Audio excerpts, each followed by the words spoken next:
Hello everyone, very good morning to all of you students. Welcome to the session of the subject Building Construction Technology. So students, we are currently discussing about the module which is regarding your masonry construction. Then after once we were done with the masonry construction, in which we discussed about all types of all the existing ones in the market, that is your brick masonry, stone masonry, composite one. We also discussed about certain special types, that was your cavity walls and hollow concrete block construction, right? Now further we have moved to the wall finishing part. Okay, so I told you in the last lecture that once the masonry work is done, once the masonry construction or any, let us take example of just one wall, once it is done, you will have to provide finishing on the surface. I have discussed in detail about the introductory part, that why you need to provide the wall finishes, and then we also discussed about one major basic type of wall finishing work, that was plastering. Now today we are going to study further two other types of wall finishes. What is that? We have pointing and second we have painting. Now all of you are familiar with what is painting, right? But something new over here is coming, that is your pointing, right? Now let us discuss slowly step by step that what is the wall finishing part which is known as pointing. So in the last session I also told you that if you are constructing a brick masonry wall, now you are constructing a brick masonry wall such that it is going to stay exposed to the atmosphere, right? If you watch the building, if you see the building for your eyes, then the brick masonry construction would be visible to you. It means it is an exposed masonry construction made out of bricks. Now in this case, when your masonry construction is done, sometimes due to poor workmanship or maybe due to even in generalized cases, it so happens that the joints between the bricks which are filled with mortar, with cement mortar or lime mortar, may not be properly done, right? So if you look at it when the building is completed, it may not look attractive to you. Second thing, there may be entry of rainwater, there may be entry of heat or dampness because of the work which is not done properly from the joints, and also you have used the normal type of mortar, and hence all of these problems can arise if the mortar present in the joint is not given some kind of treatment. So here we will have two different two aspects over here, that one, you have to make it a pleasing appearance, and second, you will have to do it in such a way that it also protects you from the external surroundings, external atmospheric actions. So for that, what will we do? Look at the image flashing, the first image which you can see over here, right? What is it written? Partly built wall, struck or jointed, right? Then it means that the mortar which is present in the joints between the bricks will be first raked out. It will be removed. I am using the word over here, raking out, right? Raking process means it will be removed with the help of a small scoop or any kind of suitable tool or equipment with hand. This work has always to be done with hand only, hence manpower will be required to carry out this pointing work. So first of all, it will be raked out. It will be removed from the joints with the help of a suitable tool or an equipment. Then once it is raked out, let us say up to 12 mm or 13 mm depth, it will be raked out. Then after you are going to replace that mortar which you have removed out, you will replace it with more rich cement mortar. Means you will use a cement mortar then again to fill it back, but with richer mix. It means it will be having a mix which will be of higher proportion, which will be having higher quality also. So you are going to fill it back, and then you can also provide certain kinds of designs, right? You can make depress the joints, you can depress the mortar inside, you can take it outside, you can project it outside, you can make different varieties of shapes, which is also flashing in the bottom image over here. Can you see how the motor, once it is raked out, it is filled back with rich motor by operating equipment and the manpower, which is shown over here also. So you are raking out the motor from the joints, you are removing it out, then you are replacing it with more rich cement mortar. This time you are also making some kind of designs or patterns, so it looks attractive, it looks pleasing. This type of finishing work which is carried out is known as pointing. Now let us discuss technically what does it say. It says pointing is the process of filling the masonry joints with the mortar of slightly richer mix. Right? This is saying directly in short. I explained to you in detail that why you need to remove this and how it is removed and how it is replaced and why it is replaced. That makes your masonry construction pointing. Then it says in the exposed masonry, the rainwater may enter through the mortar joints. As I already told you, the atmospheric actions can be a problem. So the pointing protects the entry of rain and also increases the appearance of the surface, right? This is obvious thing which we discussed right now. So this is your kind of a finishing work known as pointing. Now let us discuss about certain types of pointing which can be observed. Now let us see over here. Let us start with the flush pointing. Okay, the third one from the top. Can you see the image? Yes. See, these are the different types of pointings which can be carried out. A cross-sectional elevation is shown to you. You have two bricks constructed, and in between you have a joint which is filled up with mortar. So that joint has to be raked out and then it has to be replaced. This is your cross-sectional elevation which you can see over here. Different types of patterns can be obtained as per the sketch which is shown over here. Let us try to understand each of them. So the first I am going to discuss is the most simple type. Let us take the third one from the top, that is your flush pointing. Now in flush pointing what will happen is you will rake out the mortar from the joints, from the existing joints up to a depth of around 12 to 13 mm. It may vary according to different site conditions. Then you will again you will fill it back, you will replace it with rich mortar, with more stable mortar mix, and you will complete the finishing work at the top, and that type of pointing is known as flush pointing. Second, let us discuss about, let me say, recessed pointing, right? Take the second one from bottom, second row, second one, that is your recessed joint, recessed pointing, right?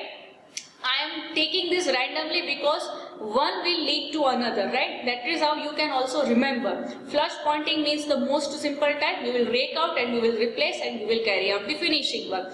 Now second type we are discussing is recessed pointing. It means once the mortar is raked out, again it will be replaced with more rich cement mortar. But now here what you are going to do is you are going to depress it inside. You are going to push it back inside. You are going to recess it inside. Right? So if you observe it from far, then it will appear like there is no mortar present in the masonry joint. This will give you a better appearance. This is the only purpose over here.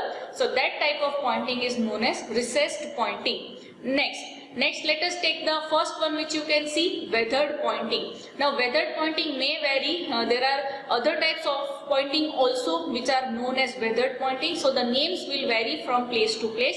For now let us study that once you are raking out the material and providing a sloping part, right, you are giving a slope in outward direction, that is your weathered pointing.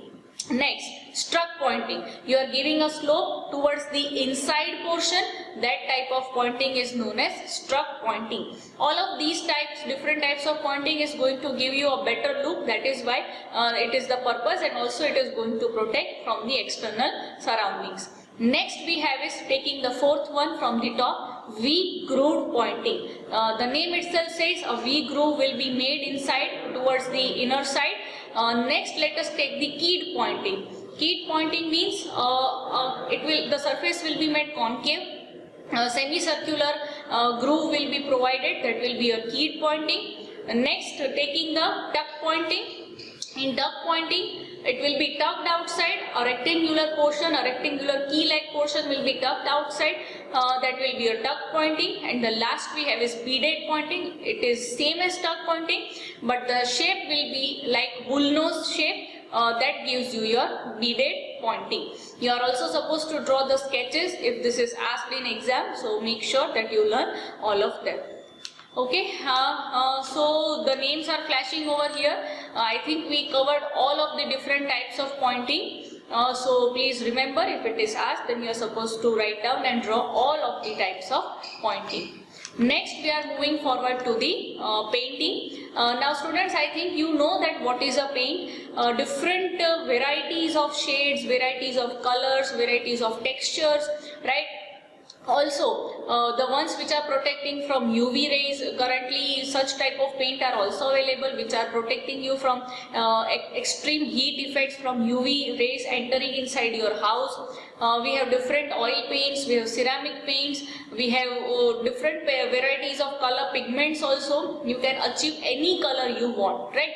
So, to make the finishing work, to cover the finishing work and make it attractive for the occupants, we cover it, we provide a wall finish known as paint. Now, what is a paint? It is a liquid material, right? It is a liquid emulsive material which will spread evenly throughout your wall. You will have to spread it with the help of rollers and brushes, and this is how your painting work can be done. So paints are generally classified as oil paints, anti-corrosive paints, bitumen paints, you have cement paints, right? There are lots of types of paint available based on the requirement of the occupant and also of the structure. See, if you are going to paint a timber, right, a wooden surface, then you will be requiring a kind of a paint which will be fire resistant also, right? So different types of paints are available in the market.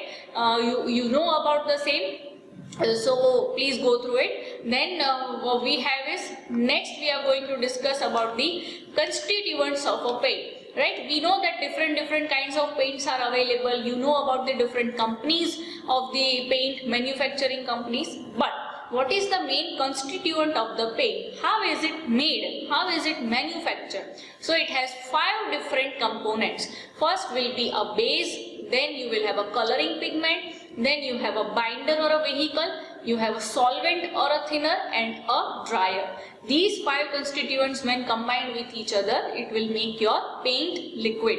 Let us talk about the first one, a base. What is a base? It means any kind of metallic oxides. It will be in the powder form. Generally zinc oxide can be used. So first of all, you are going to take a base which will be a metal oxide, which will be powder form, and it is also provided to make the film of coating on the painted surface. It means a thin film has to be formed on the surface once the paint work is done, right? It will happen because of the base which is present in the paint. Second, you have is coloring pigment. Coloring pigment, I think I don't need to explain. It is the color which you will want. It may be natural, it may be artificial. Different types of coloring pigments are available. Next, you have is a binder or a vehicle. Now, binder is a liquid which acts as a binder for various pigment, which makes the paint in liquid state and helps in spreading uniformly, right? Now, one thing is, once one material which is added was base, which is going to form a thin film or thin coating on the surface. Second, it has to help for the paint to spread uniformly all over the surface. A liquid has to be added. That liquid is your binder or a vehicle, and it will also bind the materials present inside. So generally refined linseed oil with combination of different oils also can be used. That is your basic binder. Next, you have a solvent or a thinner. So this is added to make the paint thin, because the oil material which will be present, it will be thicker. So to make it thin, you will add a solvent or a thinner, which will be generally again turpentine oil or pure oil. You can use different material. Then we have is a dryer. Now dryer will be a metallic compound which will help the paint to dry as quickly as possible, because once the paint is applied, it has to be dried. So this material specific which is present inside will help the paint to get dried once it is applied on the surface. It is generally lead acetate or manganese dioxide. Different material can be used. Now, moving forward to the requirements of a paint, right? These are not the constituents, but these are the requirements of a paint. Now I think students, if I ask you, then you will be able to write down on your own also, right? Concluding from the discussion done till now, you can say that the paint should spread uniformly all over the surface, it should be hard and durable, it should dry as quickly as possible, the color should not fade out, it should not develop cracks on drying, right? These are the sorting requirements which you would be able to write down on your own also. So there are certain requirements that the paint should be tough and resistant to wear and tear. After it is dried, a thin film has to be formed compulsory on drying. It also says that it should not dry very quickly such that cracks will form on the surface, right? Shrinkage should not occur, but it should dry as much soon as possible in the predefined, pre-required time. Then we have is it should have a good body and or a spreading power. I think you will be able to understand all of the requirements of a good paint, which you can write on your own also. Next we have is defects observed in the paint. Now see students, we already discussed about the defect observed in the plastering in the previous session. The same defects are going to continue for the paint also. Hence the images are not included over here. You can see those images in the plastering like in the previous session where I have showed you all of the images with the defects. The same is going to stay over here with certain variations. So what is the first defect we have is blistering and peeling. I have shown you what is blistering in the defect in plastering, right? The same is going to happen over here. Because of the swelling of the film, it will start falling out and blistering means it will be observed on the surface that the film is swelling and it will start to fall off slowly. And that is your peeling. You know that what is peeling, right? It means removal. That will happen because of excessive swelling of the paint. Next we have is fading. I think fading means you know that the discoloration and when time passes, as time passes, if the color fades, that is your fading. Next you have is flaking. It means the detachment of paint film from the surface. When the paint doesn't stick to the surface, this occurs as a detaching of the paint from the surface, that is flaking. Next we have is graining. What is graining? The paint film should be opaque enough to cover the background surface. This talks about the opacity of the paint. If the paint is very much thin, if it is not opaque, we have transparent, translucent and opaque, right? Opaque means you will not be able to see on the either side. So if that doesn't happen, if the paint is such kind of defective, then graining will occur. Next, running. When a thin layer of paint is coating on a glossy and smooth surface, the paint may run back sometimes, right? Whenever you are painting a surface, it so sometimes happens that if the paint has become very much in liquid form, the paint will start to fall back instead of sticking to the background, right? When you are painting itself, that type of defect is known as running. And last we have is sagging. When the surface is to be painted, the paint film may run downwards, which I already told you. So I think graining and sagging would be somewhat similar, but running is specially done on the glossy surfaces. So these are your defects of the paint. Okay students, so we are done with the wall finishes over here. We will discuss about the new chapter in the next session. Till then, have a good day students. Thank you.